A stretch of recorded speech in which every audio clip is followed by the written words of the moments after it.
सांसद चंद्रशेखर के खिलाफ आरोप लगाने वाली रोहिणी घावरी का आखिर मकसद क्या है? क्योंकि रोहिणी घावरी ने जिस तरीके से साल भर पहले भी चंद्रशेखर के खिलाफ कई गंभीर आरोप लगाए थे, लेकिन फिर मामला शांत हो गया। लेकिन अब मामला इतना बढ़ गया है कि महिला आयोग में जाकर शिकायत दर्ज कराने की खबर सामने आई है, जिसकी रसीद की फोटो भी उन्होंने शेयर करी है। अगर हम चर्चा करें तो चंद्रशेखर के खिलाफ ब्रजभूषण ने कड़ी कार्रवाई की मांग करी थी।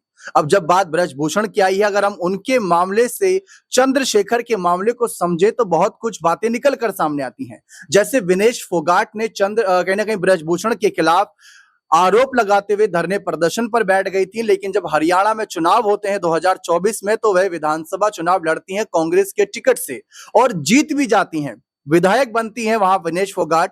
ठीक उसी तरीके से अब रोहिणी को लेकर भी सवाल है कि 2027 का इलेक्शन है यूपी में। ऐसे में क्या रोहिणी घावरी उत्तर प्रदेश की किसी सीट को लेकर नजरें गड़ाए बैठी हैं? क्योंकि चंद्रशेखर पर आरोप लगा रही हैं, वो समझ में आता है, लेकिन मायावती और आकाश आनंद की तारीफ भी तो कर रही हैं। 7 जून को सोशल मीडिया पर उन्होंने पोस्ट कर मायावती को काफी अच्छा नेता बताया था और आकाश आनंद को भी हैंडसम यंग बताया था और कहा था कि वो आजाद से भी ज्यादा स्मार्ट है। इसी वजह से आकाश पर आज कोई आरोप नहीं लगा सकता। इन्हीं सवालों का जवाब लेते हैं। हमारे साथ हमारे सहयोगी सिराज मौजूद है न्यूज रूम में। सिराज, क्या लग रहा है, क्या कोई बड़ी राजनीतिक गंध बू आ रही है या फिर सचमुच ये एक ऐसा मामला है जो बहुत गंभीरता से लेना चाहिए? देखिए, ये मामला जो है काफी ज्यादा गंभीर लग रहा है, क्योंकि बेहद कह सकते हैं कि संगीन तरीके से जिस तरीके से उन्होंने आरोप लगाया चंद्रशेखर पर। लेकिन सवाल इस बात को लेकर उठ रहे हैं कि आखिर रोहिणी का मकसद क्या है, क्योंकि उनको लेकर यह भी कहा जा रहा है कि रोहिणी जो है वो समय समय पर बसपा के समर्थन में बयानबाजी करती रही हैं। उनके कुछ ट्वीट्स हैं जो वायरल हो रहे हैं। इसके साथ ही आकाश आनंद को वो हैंडसम तक बताती हैं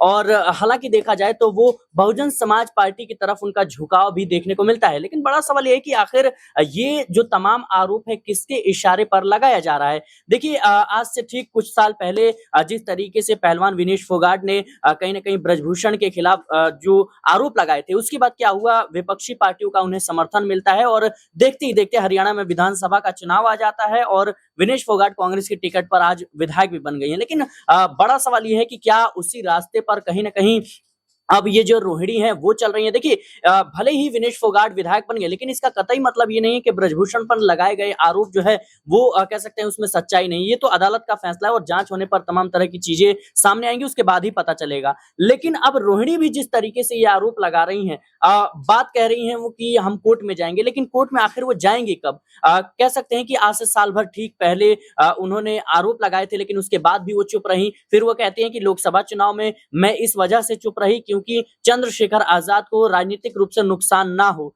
लेकिन फिर अब वो इन तमाम आरोपों को दोहराते हुए नजर आ रही है। तो ये सवाल उठ रहे हैं कि आखिर कह सकते हैं कि जो रोहिणी है ये किसके इशारे पर काम कर रही हैं और कयास इस बात को लेकर लगाए जा रहे हैं कि कहीं रोहिणी बीएसपी के इशारे पर तो ये तमाम तरह की चीजें नहीं कर रही हैं। देखिए, जब ये सवाल उठे थे तो खुद रोहिणी ने कहा था कि मेरा किसी पार्टी से कोई लेना देना नहीं, क्योंकि कोई उन्हें बीजेपी का एजेंट बता रहा, कोई उन्हें बसपा का एजेंट बता रहा, कोई कह रहा कि पैसों के लिए कर रहे हैं, कोई कह रहा पॉलिटिकल स्टंट के लिए कर रही हैं। लेकिन रोहिणी का कहना है कि मैं स्विट्जरलैंड में रह के 8 घंटे की नौकरी करती हूँ, अच्छा खासा कमाती हूँ, मुझे इन सब चीजों की आवश्यकता नहीं। अब आवश्यकता है तो सिर्फ और सिर्फ न्याय की, जिसकी लड़ाई मैं लड़ रही हूँ और ये लड़ाई जीतूंगी भी, ये रोहिणी ने साफ तौर पर बात रखी है। लेकिन देखना दिलचस्प रहेगा, जब दलित बेटियों के मान सम्मान की बात सामने आई है तो ऐसे में क्या बसपा सुप्रीमो भी सामने आएंगी? मायावती भी इस मामले पर कोई बयानबाजी करती है? नहीं, देखना दिलचस्प रहेगा। बने रहे चैनल के साथ। बहुत बहुत शुक्रिया।